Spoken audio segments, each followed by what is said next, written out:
Nande mama am bila selalu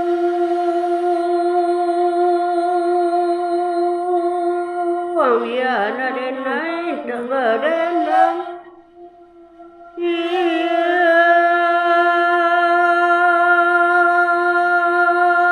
mama oi ya nade nai tabadendang mama oi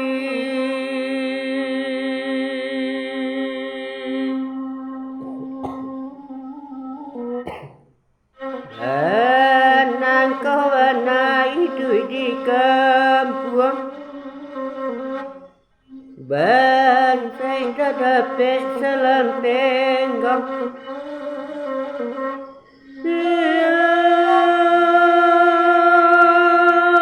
mande banteng dapat salam tengok mande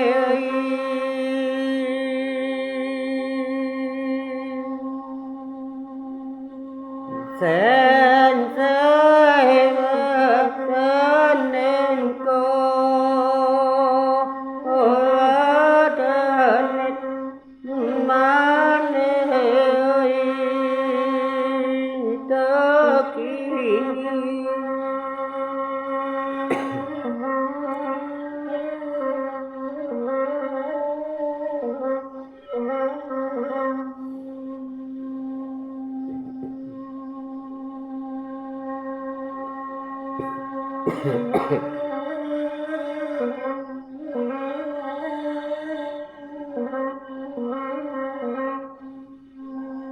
layan malindaman bayi kuat kepala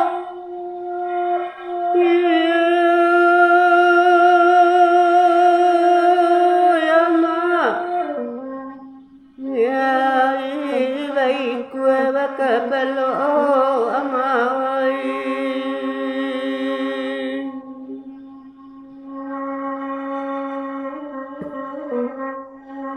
ayat ganang di alamat bari baulu kamu warung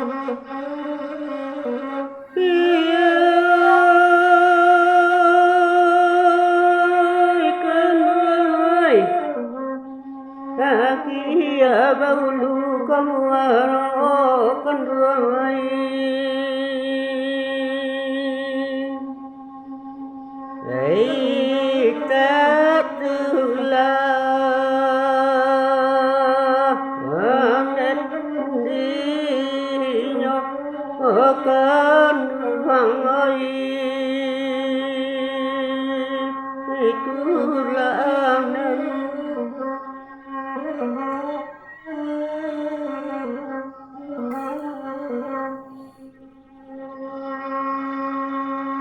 Nanden tabang batuan tinggi nandi bawah lorondo juo iya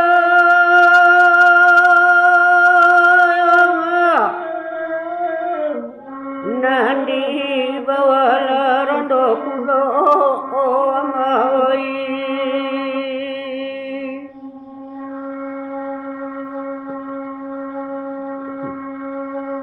ina kuno kampung denunyi nanang kontan tak surang juok ante denai di benang kokan amai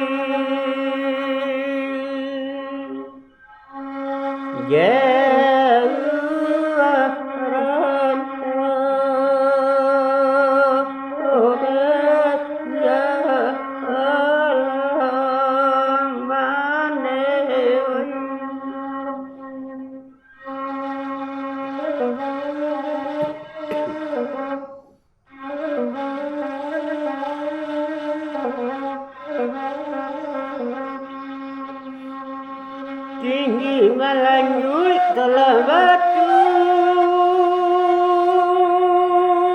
indah dan tabang lain ya Allah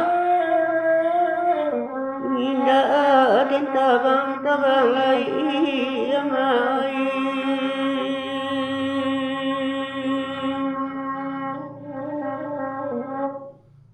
hingga mancangui malakam hingga ke pulang lagi ya malai hendak ke pulang lagi malai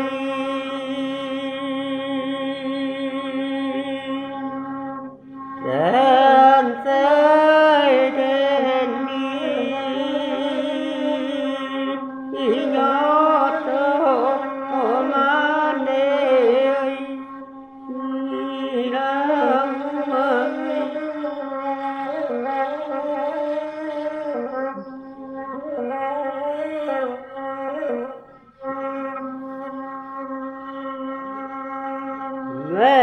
mana bat dan timana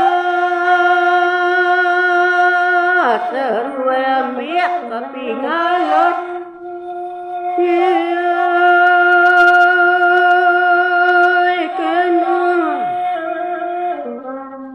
pengaruh tiap dalam tabe amawai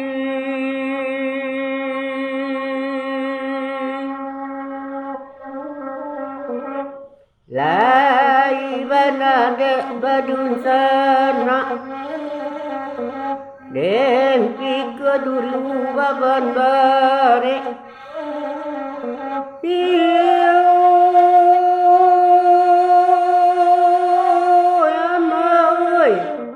baru lama nasi dan makan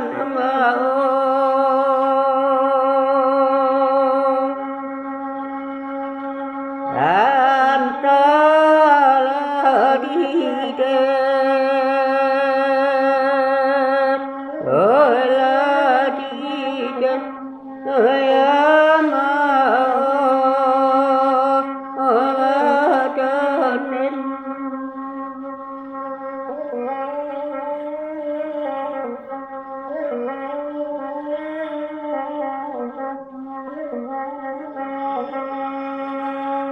Rami labalai kayu pasar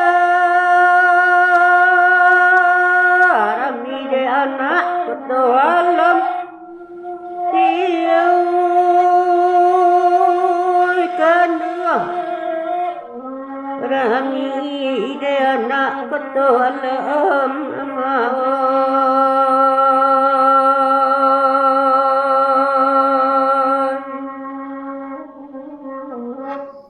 Manangi bana cari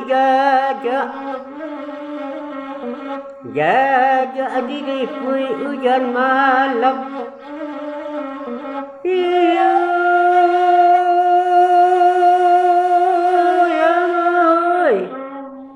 jajak dilipui hujan malam kan uang air jauh rantau dan jauh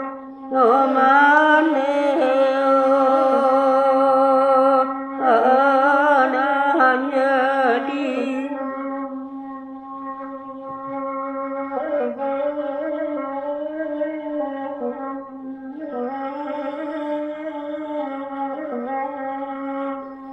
dua tiga kucian berlari duna serupa kucian balap pioi kenung ina serupa kucian balap kedua main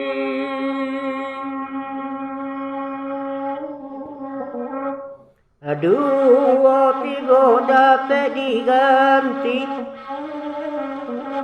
Indah serupa jangan hilang.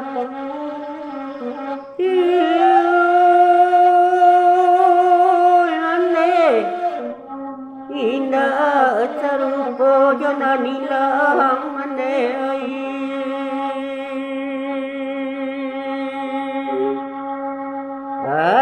Antara didan kola didan omane anan jadi.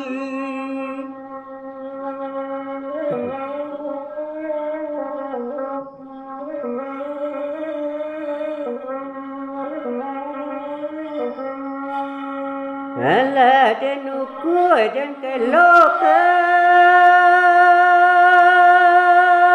nama orang bakal bunyi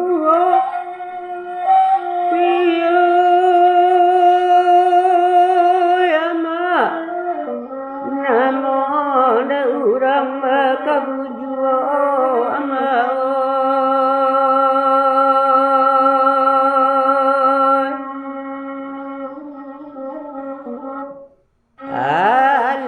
Tidur dan kalokan dalam kalumun tanpa yuwa iyo yama dalam kalumun tanpa yuwa amai.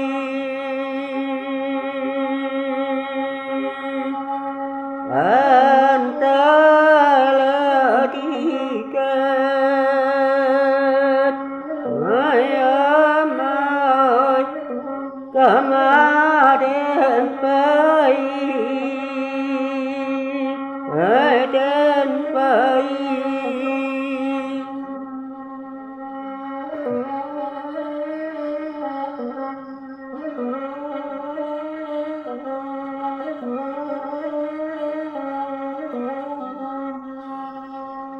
Sawah batang panjang berkelo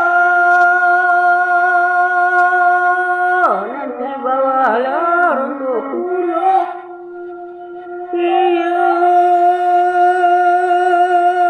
mak nanti bawa lorong untuk pulau amai.